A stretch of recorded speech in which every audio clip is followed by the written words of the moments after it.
A hush fell across the galaxy as news spread. At last, the war was over. Years of attrition had left both sides bleeding, but it was humanity, outnumbered and outgunned, who bore the worst of it. The Zyrith Dominion, with its endless fleets and centuries-old strategies, had battered Earth's colonies into dust. For most, surrender was inevitable.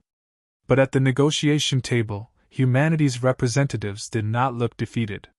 Their faces were marked by exhaustion, true, but beneath the surface lay something harder, something the Zyrith could not quite name. The terms were clear, if not generous. Human military forces were to withdraw from contested systems. Outer colonies would pay reparations for damages. The Zyrith, in return, offered amnesty and the promise, though never the guarantee, of peace.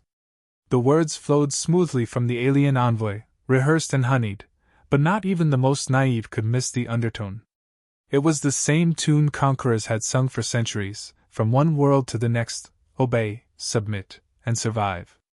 Admiral Alara Singh, leading the human delegation, listened intently, her hands folded. She allowed the Zyrith ambassador his moment, the ritual boasting, the recitation of the treaty's supposed fairness. When her turn came, her response was measured and precise. "We accept your terms," she said, her voice steady. "Humanity has learned the price of war. We will not pay it twice." Inwardly, she recalled Earth's own history, the broken treaties, the surprise attacks, the truces that were nothing but pauses before the next blow. There were always more claws hidden behind the outstretched hand. Back on Earth, the announcement was met with mixed relief. News channels repeated the line, "Peace, at last." Military families watched the broadcasts with a kind of hollow hope. The veterans, though, remembered their own lessons too well. A peace treaty is just a piece of paper, it's what happens after that matters. Within the walls of the United Earth Parliament, debates simmered. Some urged complete compliance, exhausted by the cost of resistance. Others, quieter but more persistent, pressed for vigilance. "We have surrendered, not submitted," said one senator. "There is a difference." Across the stars, the Zyrith watched and waited. Their analysts noted humanity's apparent humility, the measured decommissioning of ships, the public ceremonies of disarmament. But behind closed doors, in strategy rooms deep beneath the capital, questions sharpened to points. "They want us to lay down our arms," Alara mused to her inner circle. "But history teaches us the first casualty of any treaty is trust." Humanity's best minds combed through the treaty. Some clauses were oddly worded, others left just enough ambiguity to make a lawyer's heart race. Analysts spotted patterns, echoes of tactics seen in past conflicts. Reparations were to be paid in resources easily intercepted. Shipping lanes were protected by Zyrith patrols. There was a rhythm to the arrangement, a deliberate setup, masked as benevolence. The Zyrith believed themselves masters of deception. Among their own, the signing of the treaty was already a cause for celebration. "They have no stomach left for war," one high commander sneered. "We have only to wait. Their worlds are ripe for the taking." The Zyrith leadership congratulated themselves on their cunning, never questioning how quickly humanity had acquiesced, never doubting that a wounded enemy might yet have teeth. Meanwhile, humanity played its part. Fleets returned home, weapons were sheathed, and soldiers traded armor for civilian clothes. The world, at least on the surface, returned to normalcy. Yet, beneath the routine, the collective memory of betrayal simmered. Every calm channel was monitored, every border quietly watched. Scientists and engineers who had built engines of war now turned their skills to defense, quietly, without ceremony. Admiral Singh met with her team, voices low but resolve unbroken. "Trust but verify," she said. "If peace is true, we will know soon enough. If not, we will be ready." She remembered her grandfather's stories of old Earth, the long centuries when survival depended not just on hope, but on knowing when hope was a trap. In hushed conversations and coded transmissions, the message was passed: stay vigilant. Trust is earned, not given. Let them believe the war is over, but never let them find us sleeping. Humanity did not survive its own history by mistaking words for safety. Yet, as the days turned into weeks, tension wound ever tighter. The official story was that peace had been achieved. The reality was that everyone, on both sides, waited for the next move. There was relief, yes, but it was brittle. Underneath, in the places where orders were given and secrets kept, the true game had only just begun. And so, while the Zyrith toasted to victory and humanity mourned its dead, the seeds of suspicion took root. Not in bitterness or blind revenge, but in the careful, cold understanding that sometimes the only thing separating peace from defeat is the willingness to look beyond the words and prepare for the truth that lies beneath. The Zyrith Council met in the obsidian halls of their command, shrouded in self-congratulation.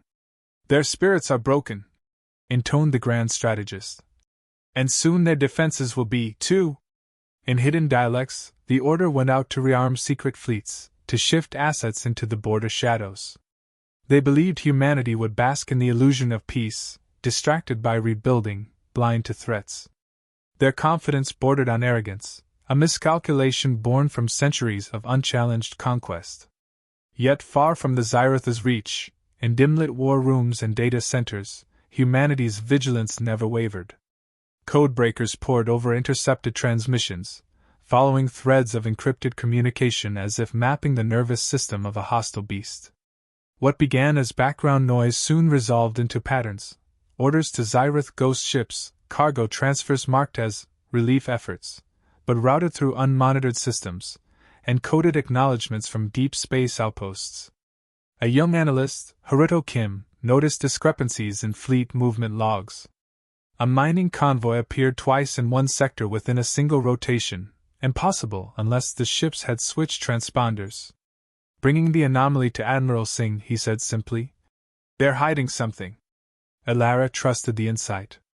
She quietly authorized expanded surveillance, pulling in resources from allies and automated listening posts seated before the treaty.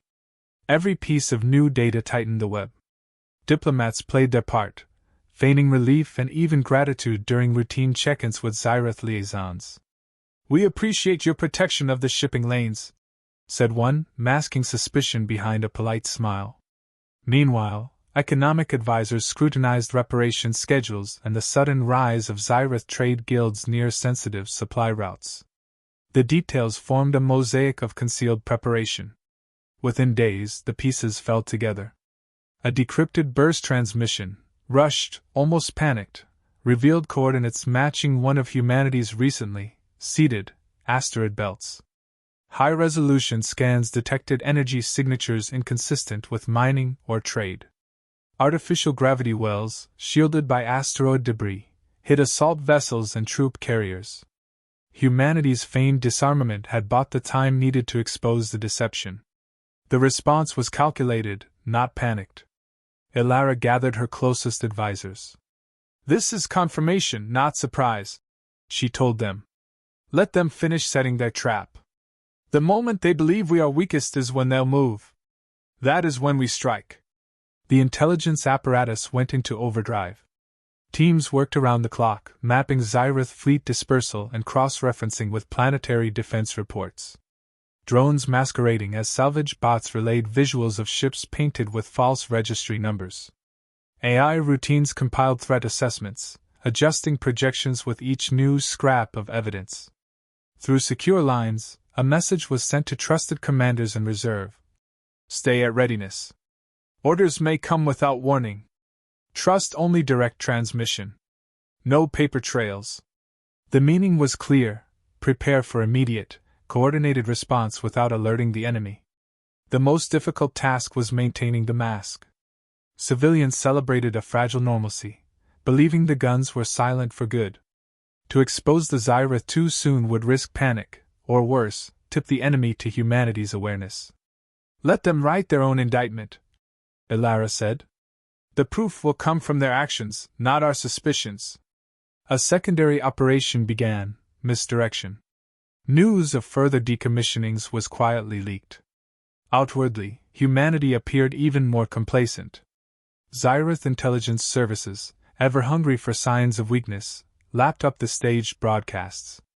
Meanwhile, New defensive infrastructure was disguised as civilian projects, and key personnel rotated through training assignments that just happened to place them near probable flashpoints. Time dragged, every day a test of patience and discipline. In the shadows, humanity's true posture solidified, defense networks updated, rapid response teams put through unrelenting drills, reserve fleets hidden in deep space pockets. Every move was precise, every contingency planned. Trust was a luxury none could afford. As new data arrived, patterns in the Xyroth operation became clear. Their fleets weren't massing for border patrols. They were positioned for a sudden, overwhelming push aimed at Earth's core systems. Ammunition stores, energy spikes, and logistics support all pointed to an invasion rather than policing. Admiral Singh prepared her final directive. No warning shots. No broadcasts. Let the Xyroth come to us. Our silence will be their undoing.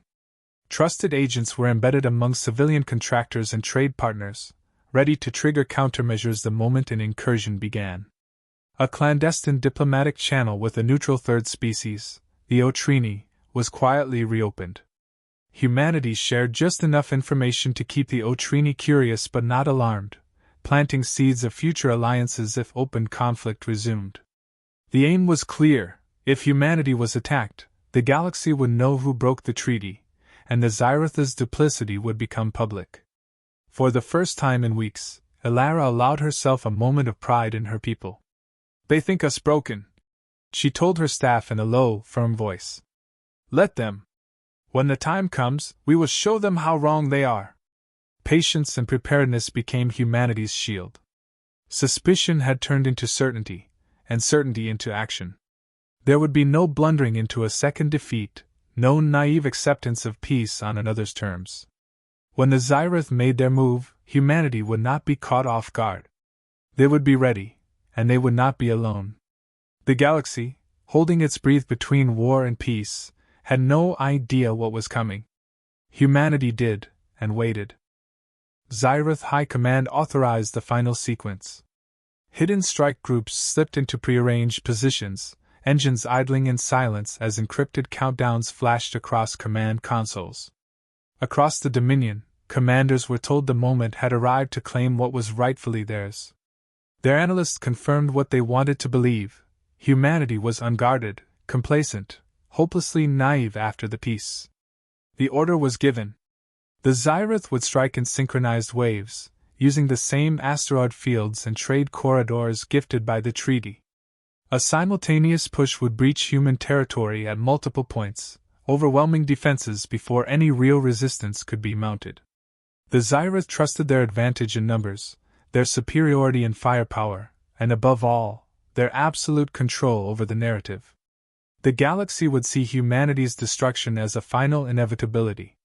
At that precise moment, humanity enacted its silent contingency.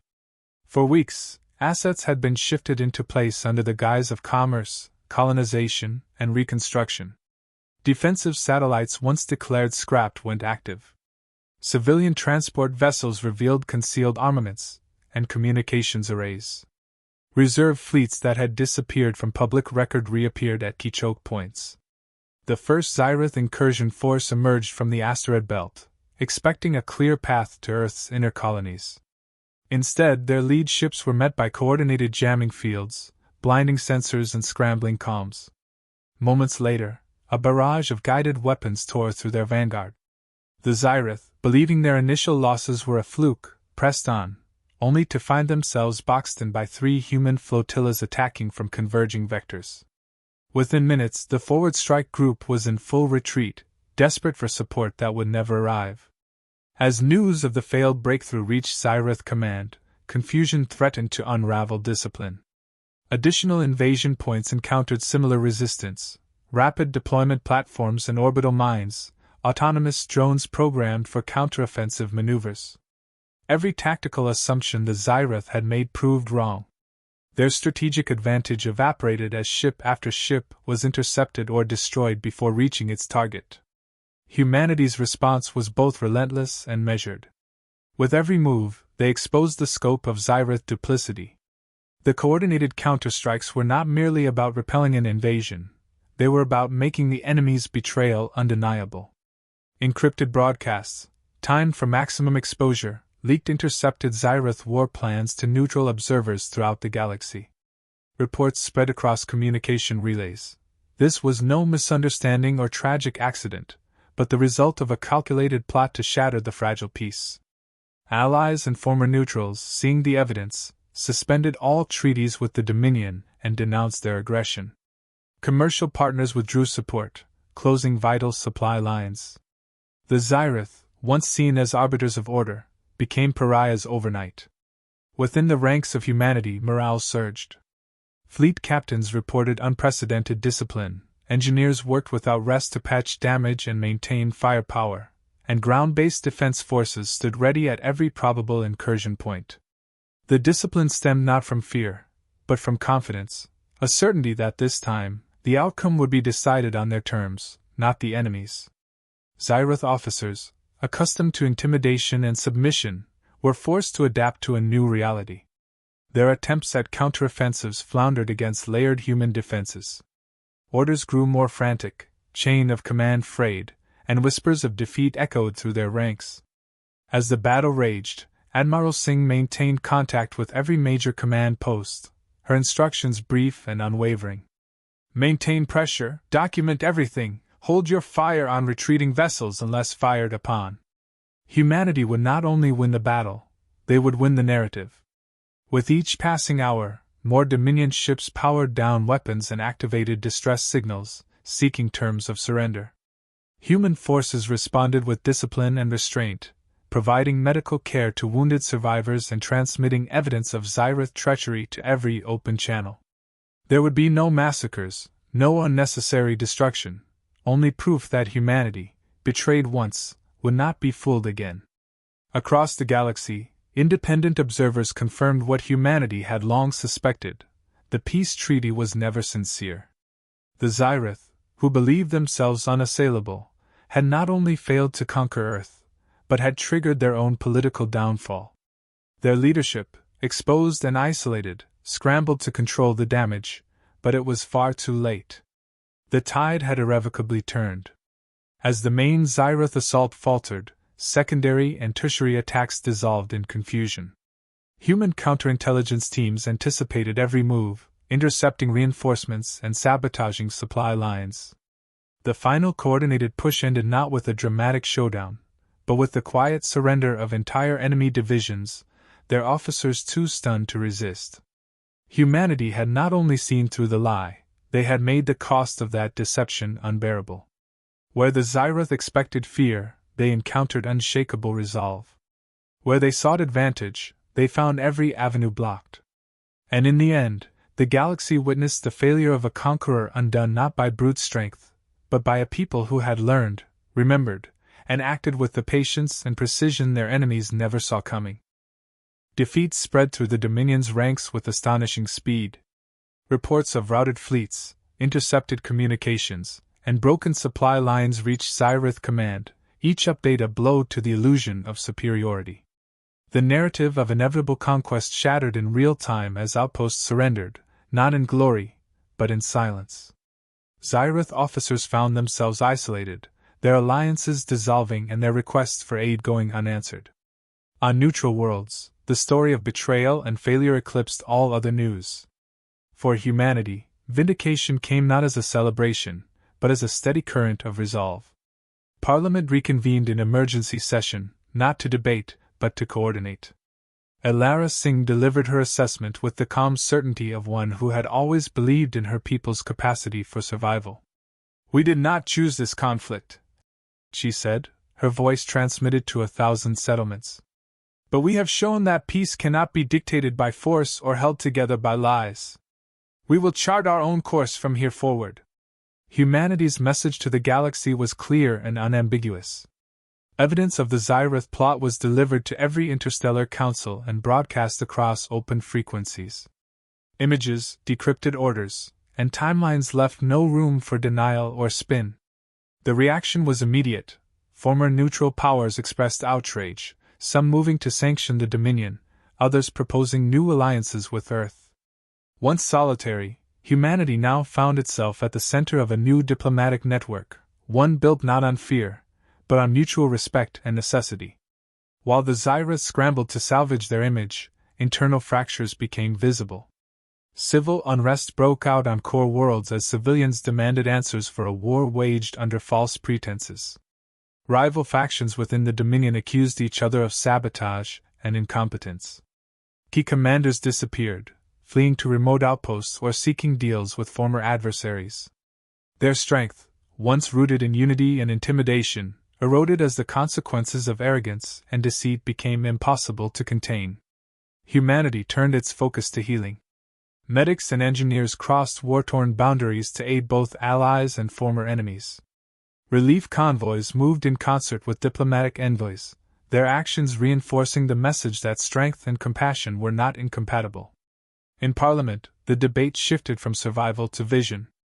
How could the mistakes of the past be avoided? What kind of future was possible, now that fear no longer dictated every decision? For the first time in generations, hope and ambition shared the same space. Trade reopened on new terms, unburdened by extortion or coercion. Cultural exchanges blossomed, curiosity overcoming suspicion. Even worlds devastated by conflict found reason to believe in renewal. Survivors remembered not just the price of vigilance, but the reward of refusing to surrender to despair. Admiral Singh, reflecting on the hard-won peace, addressed her final words not to politicians or soldiers, but to the children of the next generation. "Remember what we endured," she urged, "and remember why we endured it. Peace is not simply the absence of war. It is the presence of justice, the courage to face deception, and the will to stand together, no matter the odds." Across the stars, humanity's example echoed louder than any battle cry. Oppressed species found their voices, questioning old alliances and seeking new forms of cooperation. Some saw Earth as a model for reform, others as a necessary check on ambition. Either way, the status quo was broken. The Zyrath, stripped of their credibility, withdrew from contested sectors and accepted oversight by independent monitors. Their leaders faced trials, not just for war crimes, but for betraying their own people. Generations would remember the moment the Dominion fell, not because it was outgunned, but because it underestimated the power of a people united by truth and memory. Earth's historians would come to call this era the Turning. The term captured both the end of an age of conquest and the beginning of something fundamentally new, a civilization unwilling to let its fate be written by others. Humanity had rejected the peace of submission and the security of illusion. Instead, it embraced the responsibility of freedom and the burdens that came with it. The final legacy was not one of vengeance, but of vigilance. Treaties would be signed again, alliances would shift, threats would rise and fall. But from this moment onward, one lesson would remain indelible. Never again would humanity mistake the shadow of peace for the real thing. Never again would a promise go untested or a warning go unheeded. As the galaxy turned, a new equilibrium emerged, one shaped not by force, but by the resilience of those who had survived betrayal and chosen to build something better in its aftermath. The treaty that had been a lie became a warning to all. The strength of a people does not lie in their weapons, but in their refusal to accept anything less than truth. Humanity moved forward, not as victims, but as equals among the stars, watchful, united, and unafraid. And so the story spread, one that would outlast both conqueror and conquered. When peace is built on deception, it is only those who dare to see through the lie who will shape the future.